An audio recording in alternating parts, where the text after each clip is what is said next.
hampir semua barang elektronik made in China. Kenapa? Lalu apa hubungannya dengan logam tanah jarang? Pertama kita membahas dulu apa itu logam tanah jarang.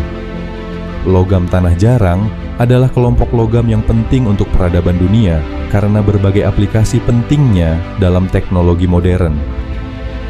Dianggap sebagai logam langka karena sering ditemukan pada deposit-deposit biji lantanida dan memiliki karakteristik kimia yang mirip dengan lantanida.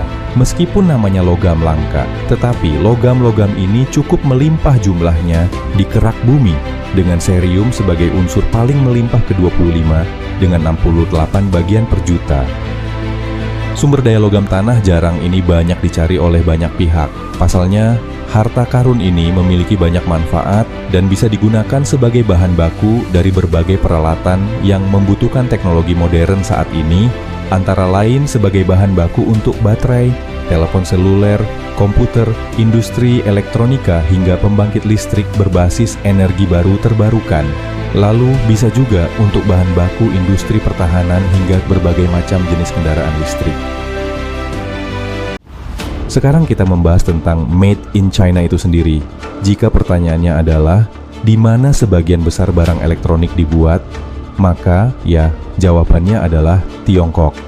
Pertanyaan yang lebih akurat adalah, mengapa sebagian besar barang elektronik dibuat di China? Sebagian besar orang mungkin berpikir alasannya karena banyak tenaga kerja di China yang murah, sehingga bisa menurunkan biaya produksi suatu barang. Padahal, selain biaya tenaga kerja yang rendah, China telah dikenal sebagai pabrik dunia karena ekosistem bisnisnya yang kuat. Seperti diketahui, industri produksi tidak berlangsung sendiri-sendiri, melainkan bergantung pada jaringan pemasok, biaya distribusi, peraturan pajak, dan produsen komponen lainnya, terutama barang elektronik kelas atas. Seperti produk besar iPhone, banyak membutuhkan komponen berbeda, seperti komponen LCD, modul kamera, port USB, dan komponen lainnya.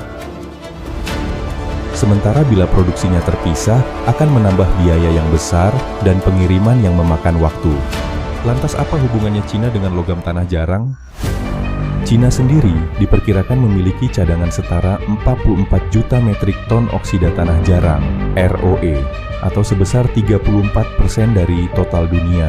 Cina juga menjadi tempat mengolah 85% pemrosesan logam tanah jarang dan 92% produksi magnet tanah jarang untuk menjadi bahan baku produksi elektronik, komponen penting dalam rudal, senjata api, radar, dan pesawat tempur.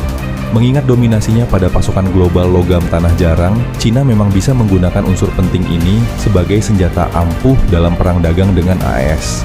Pembatasan ekspor logam tanah jarang bisa menyebabkan gangguan serius rantai pasokan untuk beberapa sektor industri utama. Dari penjelasan berikut, kita dapat mengetahui letak kekuatan negara Cina sebagai penghasil harta karun logam jarang dan ekosistem produksi terbesar. Dari hulu hingga hilir Cina memegang kekuatan itu semua. Sebagai negara pemasok material, pengolah material, hingga perakit, bukan tidak mungkin menjadi alasan jelas mengapa Cina di masa depan begitu diperhitungkan, kini dan nanti.